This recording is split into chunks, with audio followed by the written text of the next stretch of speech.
tarde a todos e a todas. Primeiro, eu quero agradecer ao convite da Tribuna pela Paz, porque realmente eu acredito que nós precisamos desses espaços, precisamos multiplicar esses espaços, tanto de reflexão, né, sobre como atingirmos o nosso sonho de um mundo de paz, mas também de buscarmos práticas que possam nos dar ferramentas que a gente possa aplicá-las, né, de alguma forma. Então, eu fico muito feliz, né, já conheço a União Planetária há muitos anos e sei esse empenho, né, investir na cultura de paz entre os povos, entre as pessoas, entre os grupos. E, realmente, eu tenho percebido que agora, né, com essa parceria com o CEAM, eu pertenço ao CEAM, no núcleo Café, né, Ciência, Arte, Filosofia e Espiritualidade. E essa parceria nossa, ela traz assim, um horizonte de trabalharmos com os alunos, né, com a educação e os alunos universitários. O ano passado, eu tive a oportunidade de dar uma disciplina, que é sobre esse assunto que eu vou falar, terapia transessencial, e tivemos a oportunidade de, durante o currículo, né, aplicação das matérias, de realizar grupos de escuta, de fala e de construção de vínculos solidários. E eu percebi o sofrimento desses alunos. Realmente, a gente pensa, né, por eles estarem na universidade, na UNB, com toda uma referência que isso tem, mas o sofrimento ali contido, enorme. E, através desses grupos que eu realizei, eles puderam falar, puderam se conhecer entre si, porque eram alunos de várias disciplinas, né? Então, quase ninguém se conhecia. Então, eu fico feliz dessa oportunidade. Então, da semana passada, foi trazido o tema da harmonia, da paz entre as religiões, né? E eu fiquei pensando aqui, não só entre as religiões, dentro das várias linhas filosóficas, dentro das todas as abordagens científicas e todo o trabalho da ciência, precisamos construir essa harmonia, né? Então, o que é a terapia transessencial? Por que eu estou falando da terapia transessencial num debate sobre a construção de paz, a cultura de paz, o mundo de paz? Então, nessa disciplina da UNB, criada pelo professor Mário, que deve estar chegando aí, né? Ele, além de ser diretor do CEAM, é coordenador desse núcleo de Ciência, Arte, Filosofia e Espiritualidade. Nós estamos tendo a oportunidade de estudar e trabalhar com os alunos a junção, a integração dessas 4 grandes áreas, né, que envolve, né, o nosso conhecimento. Então, a terapia transessencial é uma abordagem biopsíquico, consciencial, espiritual, que visa entender a essência humana em seis dimensões. A dimensão físico-biológica, a dimensão etérico-vibracional, a dimensão emocional, a dimensão mental, a dimensão consciencial, eu chamei consciencial, né, dentro daquela visão da consciência, a visão sélfico-espiritual. Então, é uma abordagem que vai servir como ferramenta para a área da saúde, para a área da educação e para as áreas sociais como um todo. Ou seja, é uma proposta do cuidado, né? E destina-se aos profissionais dessas várias áreas. Então, eu, mesmo sendo neuropsiquiatra, eu não estou aqui falando só da saúde, porque eu acho que a educação, dentro da minha concepção, é a base da base, né?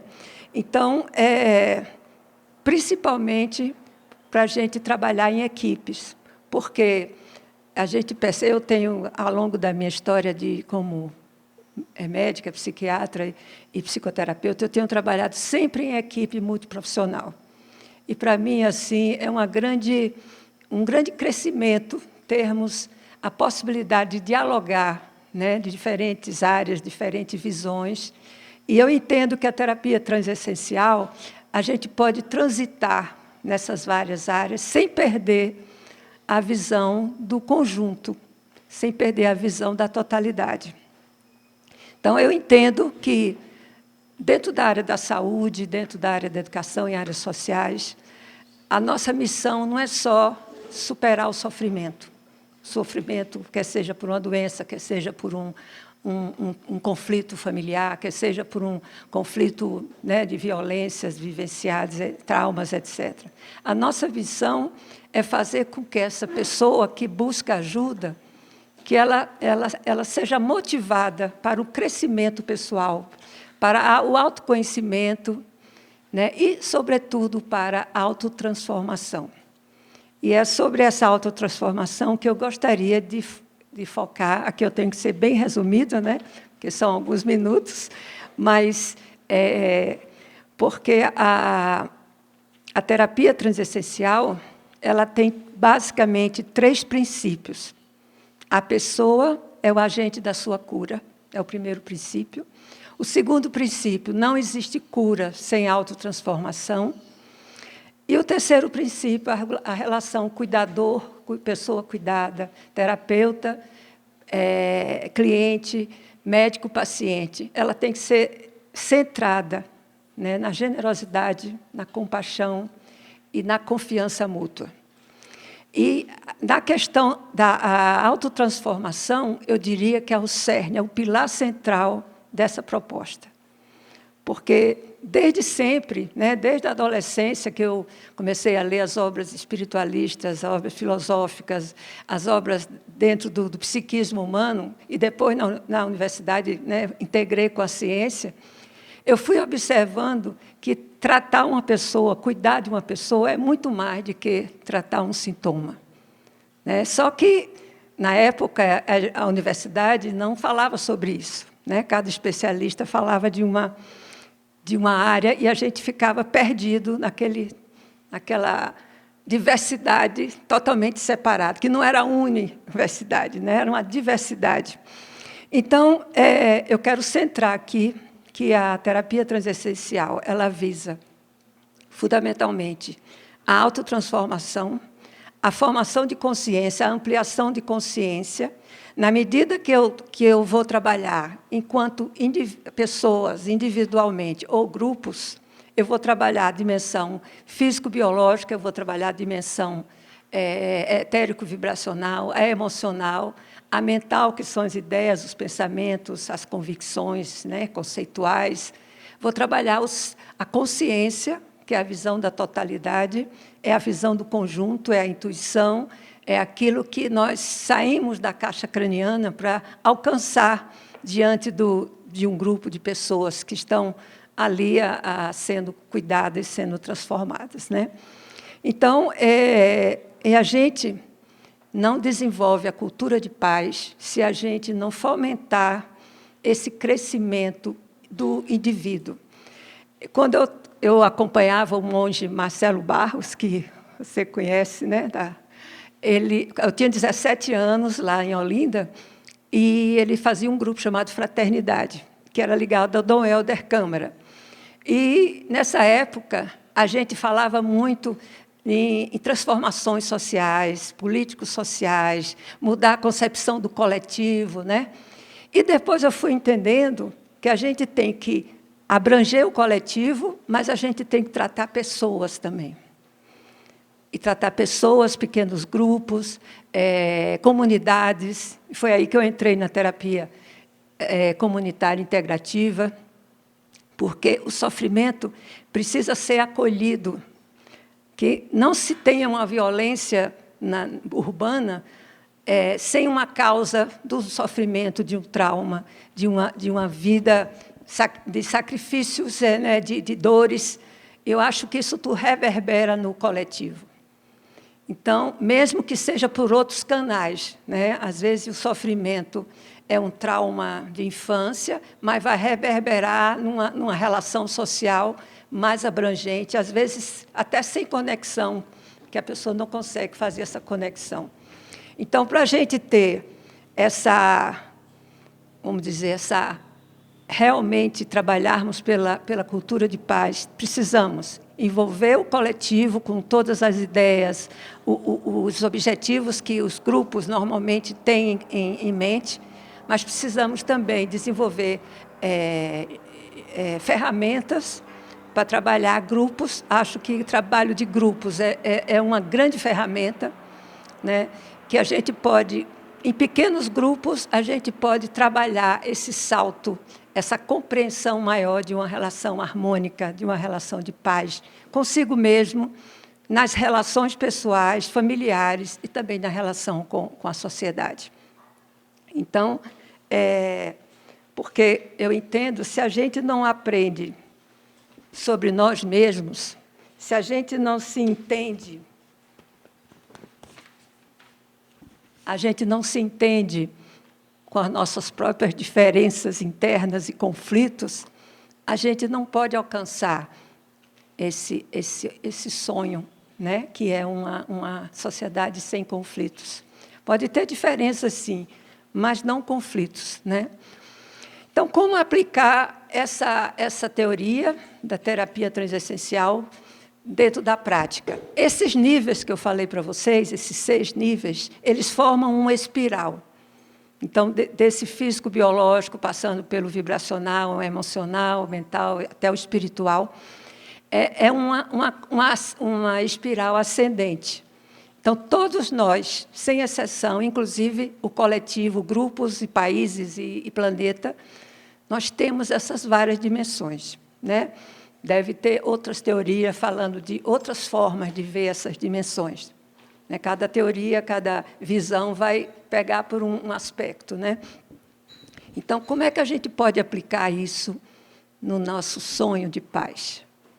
Então, primeiro, entender que todos nós, como seres, temos essas várias dimensões, que os grupos também repetem essas dimensões, né? Que é importante desenvolver instrumentos práticos para trabalhar indivíduos, famílias, grupos, sociedade e povos, né? A importância de grupos de escuta, grupos de fala, de troca. Segundo o professor Adalberto, que criou a terapia comunitária, ele diz que onde há o sofrimento, há a solução. As soluções emergem do próprio espaço onde foi vivenciado o sofrimento. Então, a gente até como técnica, né, na área de saúde, a gente pensa que vai levar as soluções para as pessoas, mas, na verdade, a gente está servindo como uma enzima de catálise, né, desse processo, para que as soluções emerjam daquela situação, daquelas pessoas. Outra coisa, quando a pessoa procura tratamento médico, psicológico, ela não está doente só do corpo, né? Ela está doente da alma. E isso a gente entende que tem essas dimensões que a gente tem que incluir ali. A importância que os profissionais da saúde, da educação, das áreas sociais possam ter isso em mente, possam ter essa concepção dessa multidimensionalidade do nosso ser, da nossa essência, para, por exemplo, não ficar nas escolas achando que o menino não tem capacidade de inteligência quando ele tem um sofrimento emocional terrível, vivendo na sua família, vivendo em casa, vivendo na sua comunidade, né? Então, eu deixo aqui uma pergunta, né? É uma pergunta que não quer calar. Como integrar o desenvolvimento da consciência individual e a consciência do ser humanidade? Porque nós somos parte dessa consciência. Só que, muitas vezes, até dentro das nossas propostas teóricas, a gente se afasta, né, para poder... Porque a ciência é assim, né, ela separa para entender, mas depois tem que juntar e tem dificuldade de fazer essa junção, né? Então, para transformarmos, precisamos de um trabalho simultâneo do indivíduo e do coletivo, né? E na tarefa de transformar o mundo num lugar pacífico, todos nós somos corresponsáveis por isso, né? Pela transformação do pessoal, da família, dos grupos, das comunidades. E eu termino aqui com a frase do Gandhi, que vocês devem conhecer muito bem. Seja a mudança que você quer ver no mundo, e eu trago aqui para o nosso tema, seja a paz que queremos para o mundo. Muito obrigada. Eu quero parabenizá-la pela sua brilhante exposição e ousar dizer algumas palavras e lhe fazer até uma pergunta. Eu acho que é importante a gente perceber, respondendo a sua pergunta, tentando responder, que nós não existimos separadamente, nós coexistimos. Nós, individualmente, não somos nada. Nós existimos porque temos uma coexistência com a sociedade, com as pessoas que nos relacionamos.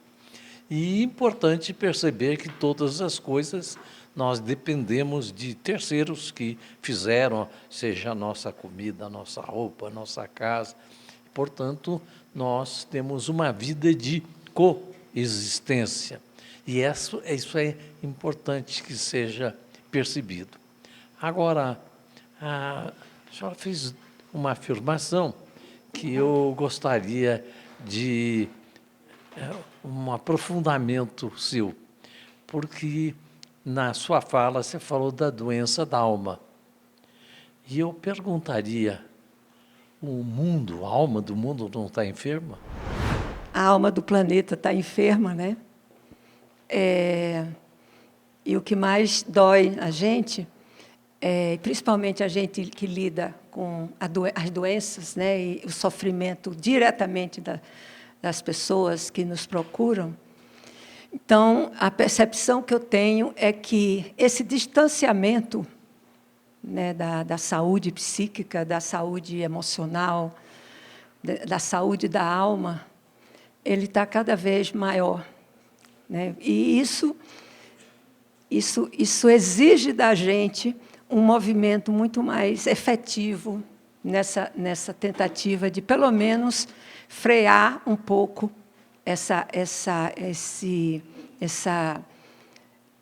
vamos dizer, essa doença do mundo, né, a doença do planeta, a doença do coletivo, a doença dos povos, dos grupos, das famílias, né? E não é fácil.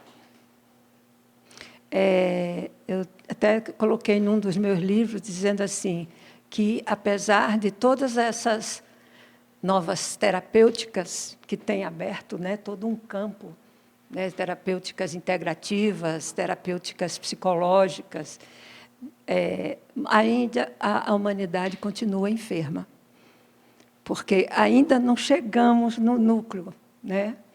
Eu acho que a nossa geração ela está construindo um campo, um terreno, que eu espero que outras gerações vão acrescentando isso. Mas nós temos esse compromisso de não deixar esse campo, essa lavoura aí, deixar sem água, deixar sem sementes, que a gente coloque as sementes, porque o planeta ele é um ser vivo, né? E ele precisa de desenvolver sua vida interna. E eu acho que a gente tem essa possibilidade. Pequenas coisas, médias coisas, grandes coisas. Mas, eu respondendo a sua pergunta, Ulisses, eu acho que o planeta e o mundo, o ser humanidade, como eu chamo, está muito enfermo. Minha pergunta é a seguinte, ainda existe um tabu muito grande relacionado aos tratamentos psiquiátricos, a isso ser associado a diversos preconceitos, né? E eu acho que isso é uma coisa que vem diminuindo a cada vez mais com o tempo. Então, eu gostaria de, primeiro, perguntar se a sua percepção é nesse mesmo sentido, e, além disso, se a senhora percebe algum tipo de distanciamento social em relação ao acesso a tratamentos psiquiátricos individuais. se existem distanciamentos de acesso a esse tipo de tratamento em relação à classe social do paciente. Primeiro, realmente houve uma época, né, para trás, algumas décadas, que a psiquiatria ela era muito fechada, ela não conversava nem com a psicologia. Né? Eu dava cursos para psicólogo, dei vários cursos aqui em Brasília, e chegou uma aluna e eu sempre pergunto, o que é que te trouxe aqui no curso? Né? Fazia aquele levantamento. Aí a psicóloga falou, eu vim para aprender a conversar com o psiquiatra. Então, aquilo assim deu... E tinha esse fechamento mesmo. Hoje, eu diria para você que houve uma melhora, até porque, vamos dizer, a pressão dos próprios pacientes de querer um profissional que olhe nos olhos, que escute, que tenha empatia, né? Que tenha compaixão, que vivencie aquela dor com compaixão, no sentido de não perdendo a capacidade de encontrar alternativas, mas se sentindo parte daquele sofrimento. Né? Então, lá onde eu trabalho, a gente tem um grupo de colegas que já tem essa abertura. É devagar, tá bem? Aí você falou do distanciamento da rede pública, de um modo geral. Né? Nós temos uma rede pública, não só em Brasília, no Brasil, centrada na doença. Né? E hospitais gerais, hospitais de pronto-socorro. Então, emergência não trata, claro, resolve as emergências, mas a pessoa não é vista, a família não é vista, as unidades básicas de saúde foram desativadas nos últimos anos. Pelo contrário, no lugar que estava crescendo a estratégia da família, e isso houve um recuo, porque o que dá a volta é pronto-socorro, UPAs e etc., que também não resolve nada, as UPAs, só faz encaminhar para o hospital ou encaminhar para casa. Então, eu acho que a gente tem que mudar a lógica, porque tem pacientes que precisam do especialista mesmo, claro, mas ele precisa, sobretudo, de ser acolhido no seu curso de vida, né? Durante a sua... vamos dizer, quando casa, quando tem filhos, quando envelhece. Então, isso a rede pública está muito falha. Então, infelizmente, o psiquiatra é muito difícil marcar consulta na rede pública, e a gente pensa que isso acontece porque as agendas são sobrecarregadas, porque não houve um acolhimento. Por exemplo, que eu tenho essa proposta de colocar uma roda de terapia comunitária em toda a unidade básica de saúde. Porque em alguns lugares tem, mas não é uma coisa universal ainda, sabe? Porque eu tive essa experiência, eu era psiquiatra do Agarram e tinha um grupo de terapia comunitária na sala de espera. Quando o paciente entrava, já tinha chorado no grupo, já tinha falado, já tinha partilhado, já tinha encontrado os pares, já tinha encontrado outras pessoas com os mesmos problemas e soluções. Então, a gente conseguia ver que essa pessoa pôde se abrir. Além da consulta, ela teve mais um acolhimento, né? Porque a terapeuta quer dizer acolher, né? Dar um acolhimento... a palavra a temperatura, né? Assim, a afetividade, né? É isso, querida. Não sei se eu lhe respondi.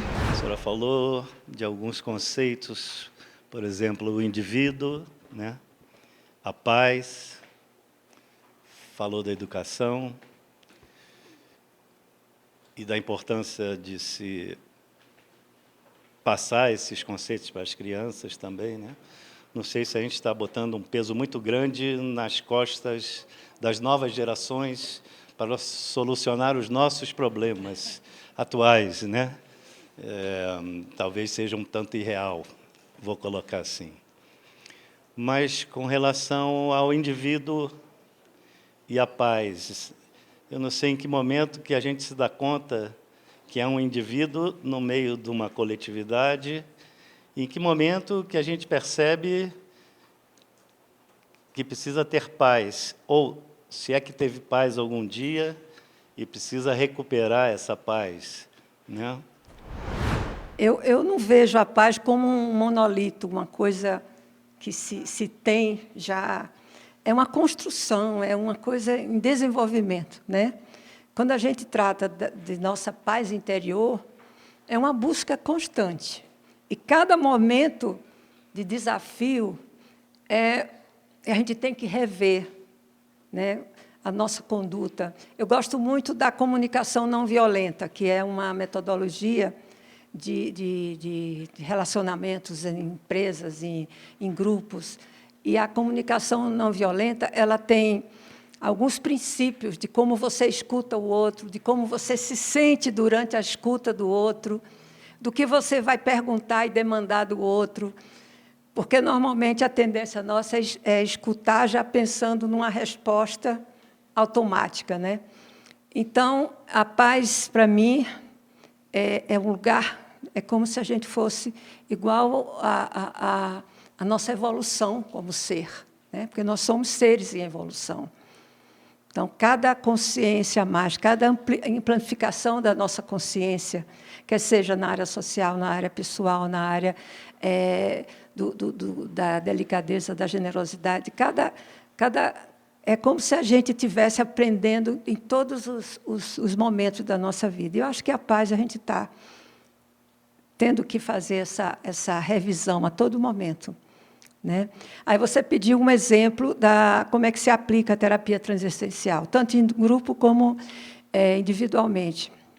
Eu desenvolvi essa metodologia mais recente, na última década, porque eu tinha dificuldade, como médica, de atender a pessoa. Eu, que sempre fui interessada por várias terapêuticas, pela espiritualidade e tudo, eu dizia, mas como é que eu vou fazer, se eu trabalho com remédio também, né? Aí eu ficava agoniada, porque eu tinha todo esse conhecimento, né, eu fiz homeopatia, eu fiz psicoterapia, trabalhei como um grupo de superação dos manicômios, de acabar com os manicômios. Então, eu disse, mas esse conhecimento eu faço o quê? Aí eu criei essa metodologia em espiral, porque eu fui vendo que eu precisava olhar para aquela pessoa e dizer o que, na verdade, ela está me dizendo. As questões são mais da mente, as ideias dos preconceitos, que está envenenando, intoxicando as emoções, e o corpo físico está adoecido, está gerando depressão, está gerando ansiedade, ou é a falta de conexão com a espiritualidade, né? E sempre essa coisa, cada pessoa traz sua religião e a gente acolhe, porque aquela religião é aquele caminho que ela encontrou para a espiritualidade, né? Ou não tem religião, é uma espiritualidade de uma prática, ou então é o contato com o sagrado, que pode ser o amor, pode ser o cuidado com o planeta. Então, todos nós temos um sagrado dentro da gente. Então, nessa espiral, na medida que a gente vai conversando com esse paciente ou com um grupo, a gente vai fazendo dinâmicas, no caso do grupo, para trabalhar essas várias dimensões, e aí havendo trocas entre as pessoas, porque a gente aprende uns com os outros, né? Não aprendemos, não crescemos sozinhos, crescemos dentro dessa relação, dessa correlação. Então, é uma visão que o paciente também se apropria delas, é por isso que eu escrevi esse livro, que são as bases da terapia transexistencial, para que as pessoas que buscam ajuda também saibam, entendam e concebam que elas têm várias dimensões, e essas dimensões precisam ser fluidas, porque, às vezes, uma falta de contato com a espiritualidade gera um sintoma físico, gera um sintoma emocional, e vice-versa, né? Então, a gente vai nessa... É como se fosse... né, fluindo com essas pessoas que estão sendo atendidas, porque elas se sentem acolhidas e vão abrindo sua consciência no sentido de perceber o conjunto, não só uma parte, né? Não sei se eu te respondi. Muito obrigado. Professora Henriqueta, parabéns, belíssima exposição. Eu queria, na verdade, não é um comentário, eu gostaria de ter mais explicações, se for possível. Quando a senhora falou dessas dimensões numa espiral, eu entendi que é uma espiral crescente, não é?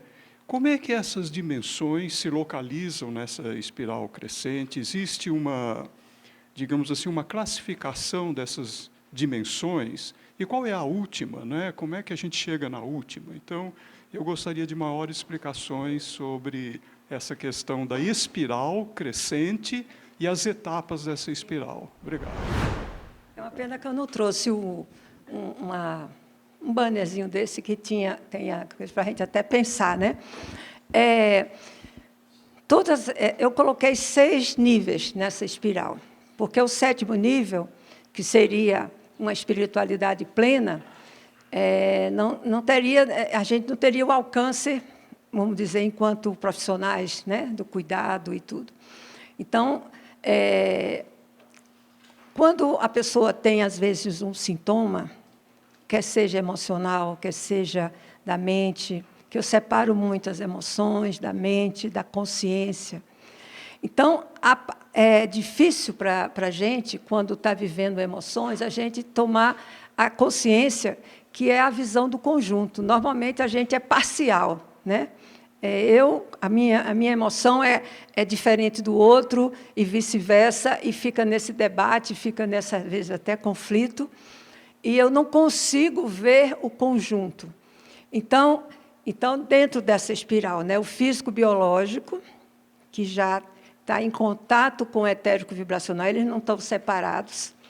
Isso é uma classificação didática, na verdade, né? É mais para a gente raciocinar e quem está sendo acolhido também raciocinar, para a gente ter uma linguagem comum. A gente precisa de... O Jung chamou, né, da individuação, da busca do sagrado. Ele saiu, ele deu alguns termos para poder explicar o que ele estava querendo dizer. Mas, na verdade, ele estava buscando a totalidade. Então, o físico-biológico, etérico-vibracional, que é, na verdade, o contato com os centros de energia, que nosso corpo físico os centros de energia, que são chakras, estão relacionados aos órgãos, às glândulas, e isso pode adoecer ou você pode, através desse prana, dessa vibração eletromagnética, você também aliviar o corpo físico com algumas disfunções, né? Algumas disfunções. Então, aí depois o emocional, que na verdade, tem físico, tem vibracional e tem emoção do sentir, do perceber a dor, perceber uma situação, uma notícia. Já se fala em moléculas da emoção que circulam no nosso organismo quando a gente entra em contato direto com uma emoção de raiva, de alegria, de tristeza, de espanto. Então, automaticamente, essas moléculas se desprendem do hipotálamo, que é uma região do cérebro relacionada às glândulas, né, que controla todas as glândulas do nosso corpo. Automaticamente, o nosso sangue é invadido por essas moléculas, ou de alegria, ou de tristeza, ou de decepção, ou de frustração. E todos os órgãos, as membranas das células de todos os nossos órgãos se acoplam àquelas moléculas. Então, na verdade, a gente sente tristeza, alegria, etc., com o rim, com o baço, com o fígado. Então, é tudo interligado, né? Aí vem a mente. A mente é onde a gente gera os conceitos, gera a visão de mundo, né? A gente quer um mundo como, a gente quer um mundo... Eu brinco com meus pacientes e digo assim, a gente não está aqui no planeta só para gastar água e energia, né? A gente está por uma missão, a gente está por um compromisso, né? E eles olham assim para mim, meio assustados, né? Então, mas eu digo, né? Eu não levo nenhuma religião específica, mas eu falo desse sagrado, né? Que precisamos sair que os filósofos têm 2 caminhos, né? Sobrevivência e transcendência. Se a gente puder resumir a filosofia nesse sentido, né? Muita situação se vive só na sobrevivência. Agora, o que a gente está fazendo minimamente para alçar uma percepção um pouco melhor, um pouco mais ampla da realidade, dessa consciência maior que nos... O cientista Haramein, ele fala que é um físico matemático, coordena uma equipe de mais de 200 cientistas lá na Califórnia, que pesquisa sobre a consciência, sobre o vácuo, né? E ele diz que tudo está conectado. E que o vácuo não é um vazio, né? Isso é trazido pelas próprias conclusões das pesquisas dele, matemáticas e etc. Então, esse vácuo, e essa parte, né, eu já falei, até a mente, a consciência, que tem algo que eu vejo além da minha visão material, emocional. Eu vejo um conjunto através da intuição, aí entra a intuição, entra a compaixão, entra o amor, que são sentimentos que me elevam, né, que me levam à transcendência. Bom, professor, eu tenho uma pergunta relativa ao paradoxo, baseado na apresentação que a senhora fez, uma doença do planeta. E um dos paradoxos que chama a atenção para a gente é como a violência se propaga com uma velocidade muito maior do que com a paz. E ambas, há pressões dentro das sociedades humanas, tanto pela promoção da paz, mas a da violência parece ser um processo muito mais rápido. E nós dividimos o planeta com muitas outras espécies e um mundo, não é? Nós somos parte da biosfera. E mesmo que se conseguisse eliminar as fontes internas de violência nas sociedades humanas, sempre vão haver fontes externas, não é? Aquelas catástrofes, como nós vimos, não é? Você está ali na beira da praia, vem uma onda e depois leva um monte de pessoas, aí aquilo... E a resposta, ou, por exemplo, uma pessoa que mora numa área rural, não é? Está lá com seus animais de estimação, os animais domésticos, aí chega um predador, uma onça, um lobo-guará e pega, ataca, então aquela pessoa pacífica, de repente, vai junto todos os colegas lá e vai sair armado para eliminar aqueles predadores. Então, é uma resposta coletiva. A resposta coletiva na forma da violência parece ser um processo extremamente rápido e que se desenvolve assim quase que independentemente das melhores intenções das pessoas. Como eu sou biólogo, não é, trabalho com conservação da biodiversidade, a gente vê, só vou pegar um símile muito rápido, que seria, por exemplo, o fogo no cerrado, não é? As plantas e os animais do cerrado também vivem naquela mesma situação, que as fontes do fogo podem ser algumas fontes assim locais, mas sempre aquelas fontes externas, não é? Que é um raio que cai, etc. E o que a gente nota nos ecossistemas naturais que sobrevivem, não é? É a capacidade de não de eliminar o fogo, porque isso nunca vai acontecer, mas de serem resistentes à propagação do fogo, não é? Pelas adaptações que você vê nas plantas e nos animais, na mata amazônica ou na mata atlântica, o quê? A alta umidade no interior da mata, que dificulta a propagação. Então, a minha pergunta seria para a senhora, trazendo de volta aí para a situação humana, que fatores que a gente poderia olhar que poderiam ser examinados para diminuir a propagação da violência, permitir que a paz tenha uma chance? Você falou em duas questões aí. O efeito da turba, né? Da violência que se multiplica, se retroalimenta no grupo, né? E a questão das causas. Quando eu era criança, a minha família era de origem espírita, né? E eu via muito de uma tia-avó, que era uma espírita palestrante e tal. Ela dizia que nós estaríamos passando do mundo de expiação para um mundo de regeneração.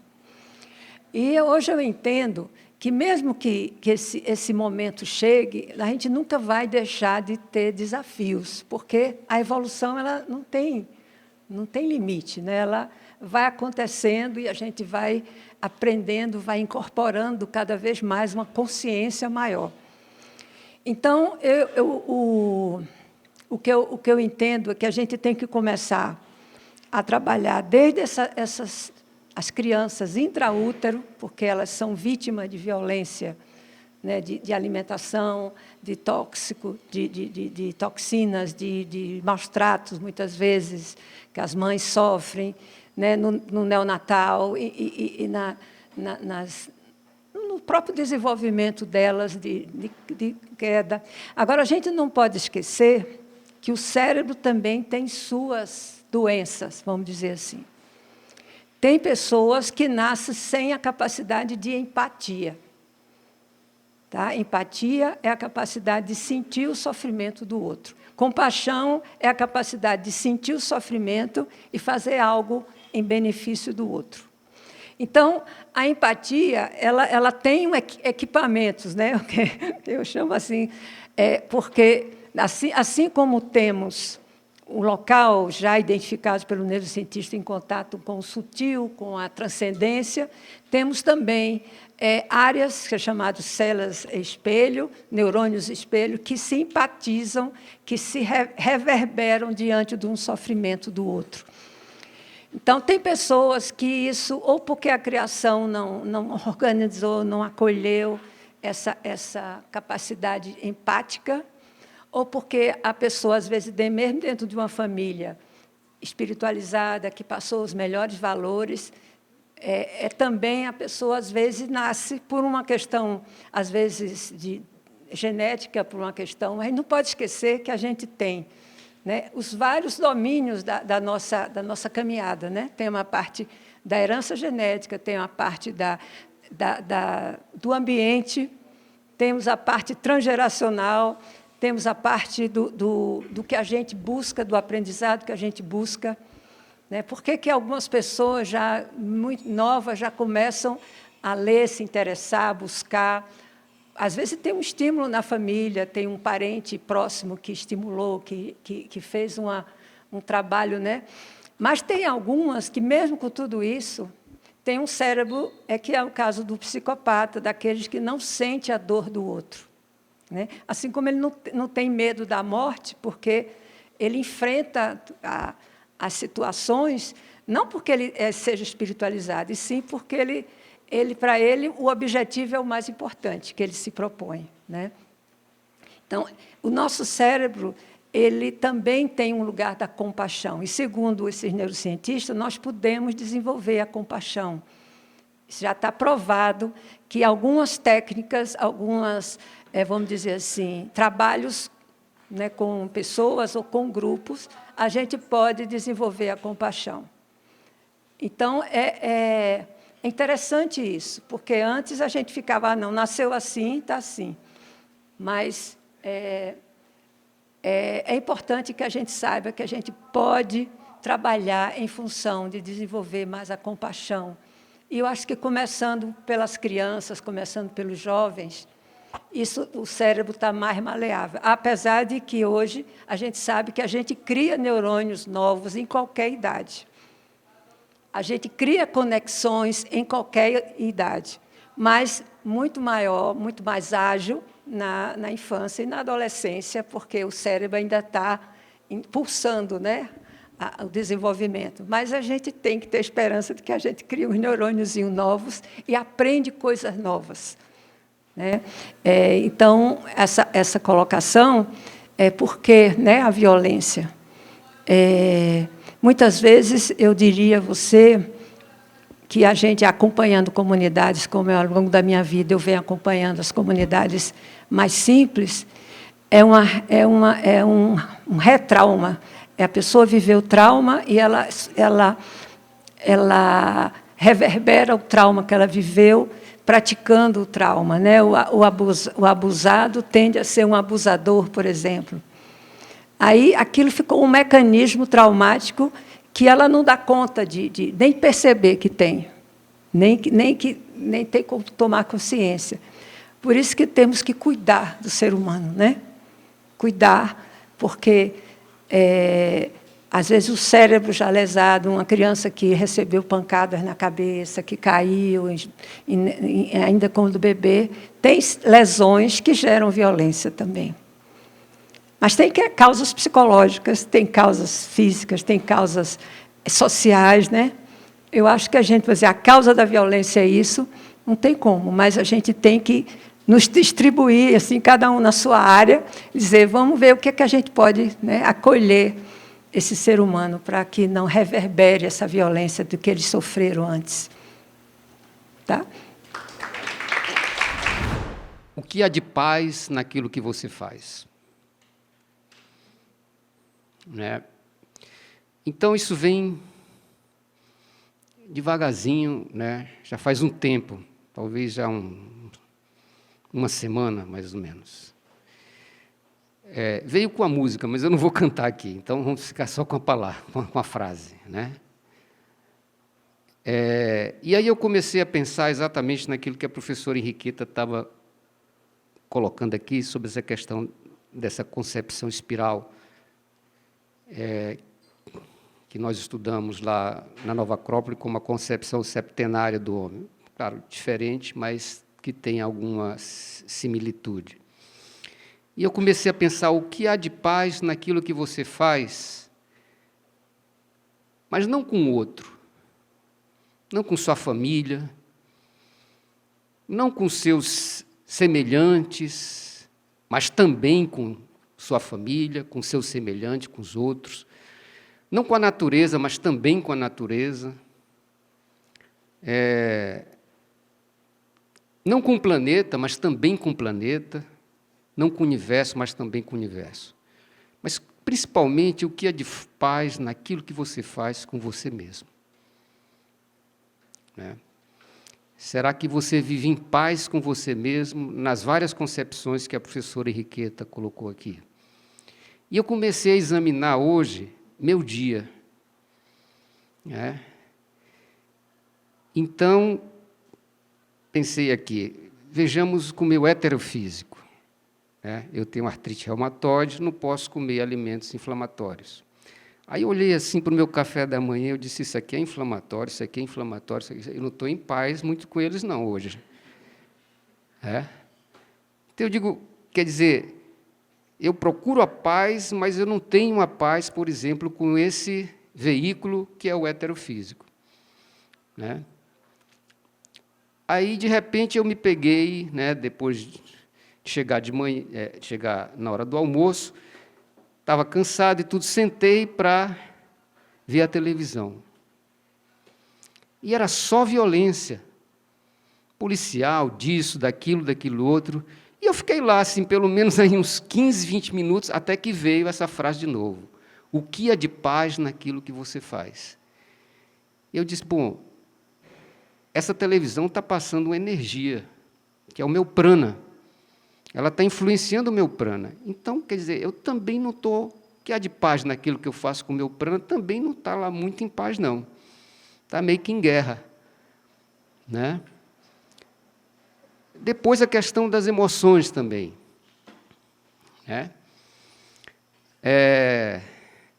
Tive lá, conversando ali com o meu filho, de repente ele falou umas coisas, eu não gostei, e eu fui pensar em reagir de uma forma que eu usualmente reajo, e reagi. Né? Depois eu voltei atrás e fiquei pensando, o que é de paz com naquilo que você faz com o seu emocional? E eu vi que eu também não estava muito em paz com o meu emocional. Né? E mesmo pensamentos, né? A questão do medo. Né? Normalmente a gente tem medo daquilo que não conhece. Né? Então, e de repente eu me peguei pensando que talvez aquele trabalho que eu tinha que fazer não vai dar tempo de fazer. Né? Ora, só está no meu pensamento, isso não existe. Então, também o meu mental ali, eu não estava muito em paz com o meu mental. Né? Então, assim, e eu fui evoluindo, né? Nós temos outros veículos, os veículos mais da espiritualidade, digamos assim, e eu percebi isso, sabe?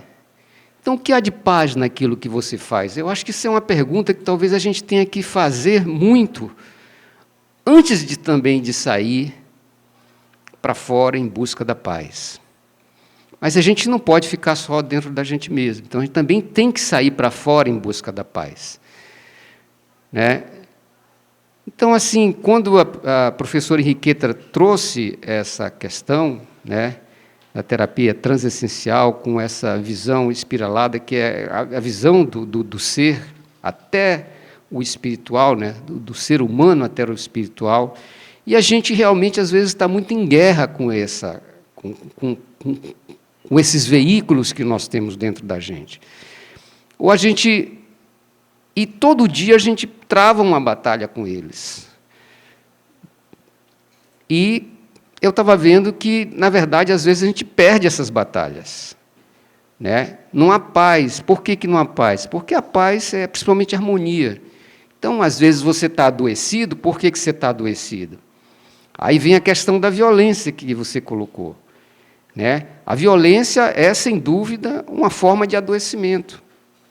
Então, por que os seres humanos buscam tanto a violência? Por simpatia. É como a gente... as frequências vibram na mesma intensidade. Agora, por que essas frequências vibram na mesma intensidade? Porque você sabe que dois sons que tenham diferenças de quintas, de oitavas e assim por diante, eles vão vibrar por simpatia com muito mais facilidade. Então, é como se fosse uma música da violência, da não paz. Né? E o que nós temos que fazer para mudar isso? É vibrar em uma outra frequência.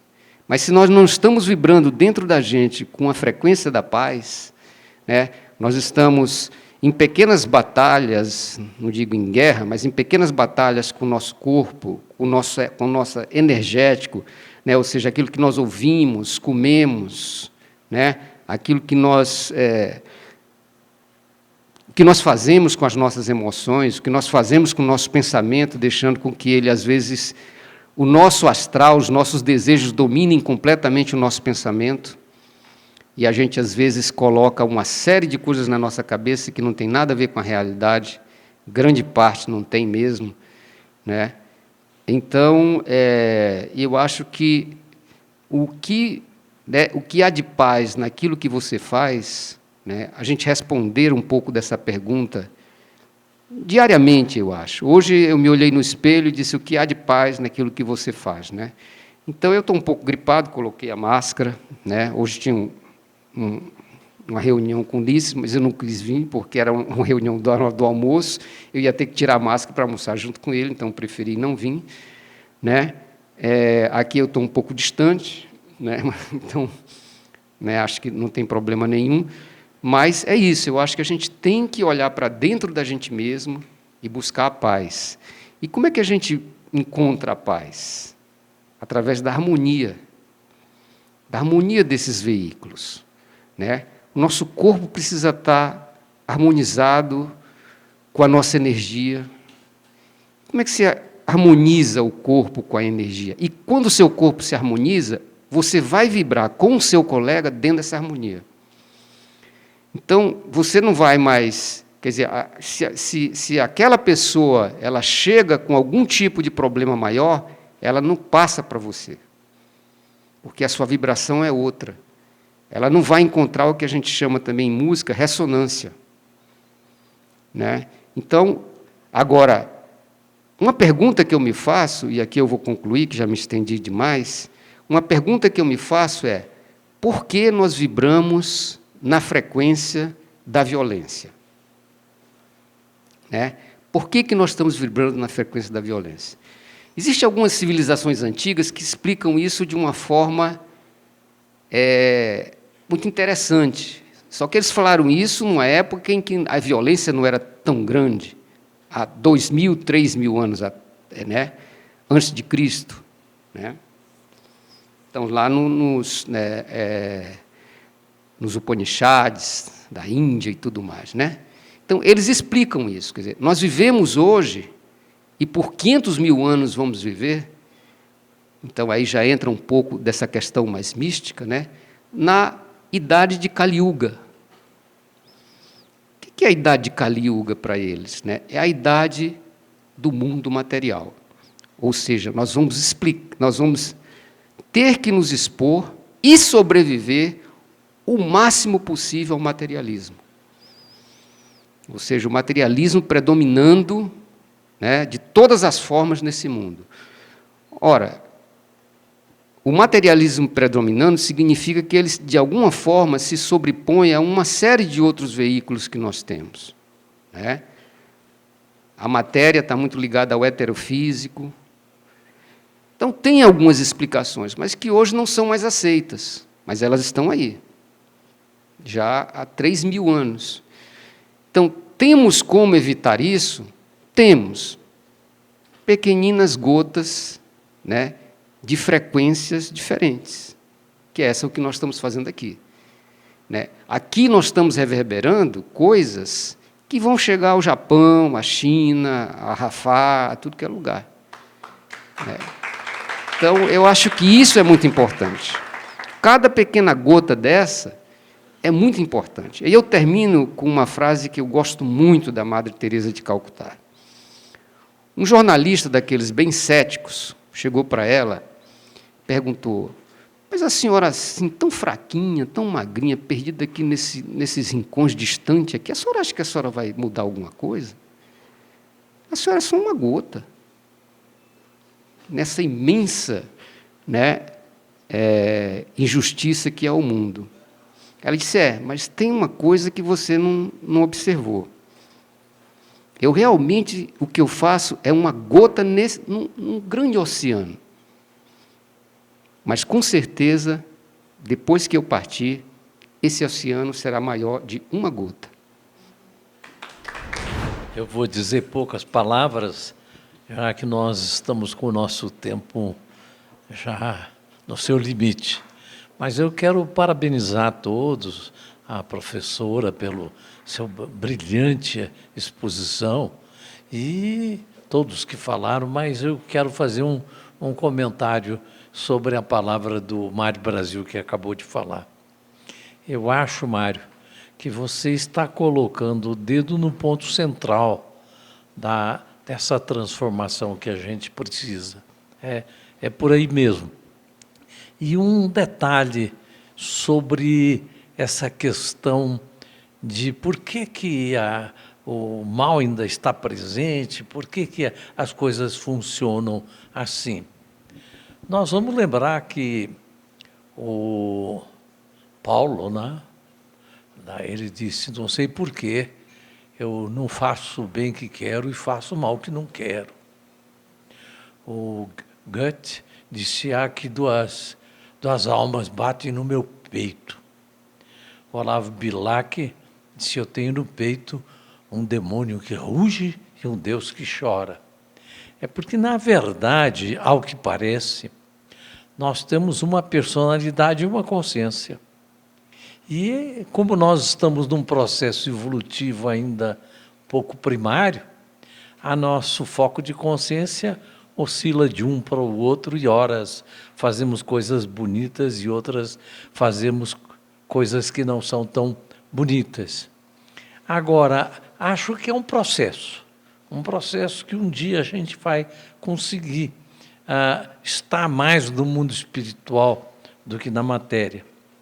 E eu, então, uma coisa que eu vejo, outro dia eu estava vendo um jornal e a minha fofinha disse: você está lendo o jornal, né? Eu disse: não, eu estou no segundo andar, eu estou olhando de cima, eu estou tentando ver com a luz da alma e não com a luz da cabeça. Porque a luz da cabeça vê: não, fulano bateu, mas a luz da alma, que é a luz da individualidade, que eu estava tentando, né, ver, ela permite a gente ver o mundo com outra coloração, com outra forma. E eu sinto que é muito importante a gente perceber isso, que temos que diminuir a nossa, especialmente quem está voltado para isso, temos que diminuir a nossa percepção do mundo através dos olhos da cabeça, para ver com os olhos da alma, porque com os olhos da alma tudo tem seu lugar, tudo é belo.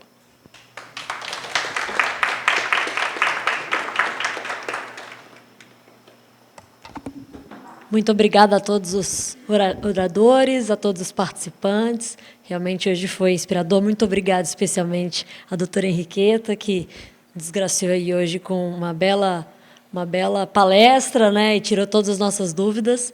É um tema muito profundo, mas de forma muito didática, ficou bem compreensível. Muito obrigada, professora.